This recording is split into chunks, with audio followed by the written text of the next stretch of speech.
Hey, Jay Williams, Waterfowlers for Christ, and author of Committed to the Call, a 365-day waterfowl hunter's devotional. Today I want to read you something that I wrote called Wood Duck Whine. You almost always hear an approaching wood duck before you see her because she comes in whining, and it's pretty much the same way with those who've been birthed into Christ. I love hearing an early morning whine from a wood duck.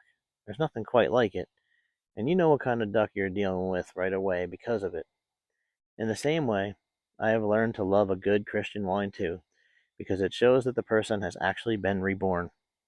What they used to love, they now hate, and they can't wait to complain about everything that's going on around them, things they used to love doing. They are holy ground now, and a part of them knows that something has changed without being fully conscious of what it is.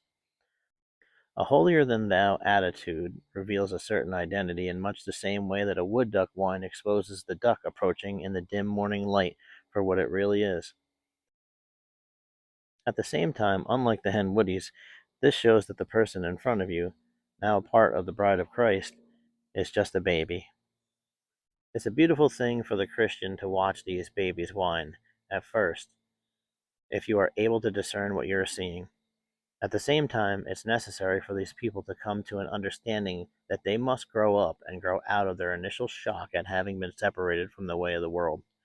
Their whine is not pleasurable to those outside of Christ at all, and most who hear it would rather take a shot at what's producing it before they ever get a chance to see its true colors.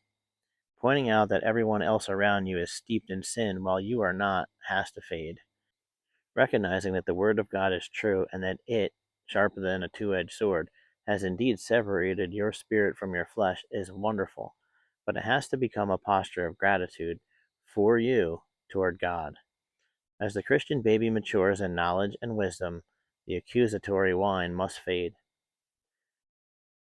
And I paired this with Luke chapter 18, verses 9 through 14.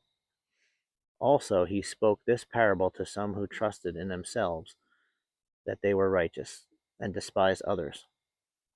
Two men went up to the temple to pray, one a Pharisee and the other a tax collector. The Pharisee stood and prayed thus with himself: God, I thank you that I am not like the other men, extortioners, unjust, adulterers, or even as this tax collector. I fast twice a week, I give tithes of all that I possess. And the tax collector, standing afar off, would not so much as raise his eyes to heaven, but beat his breast, saying, God, be merciful to me, a sinner.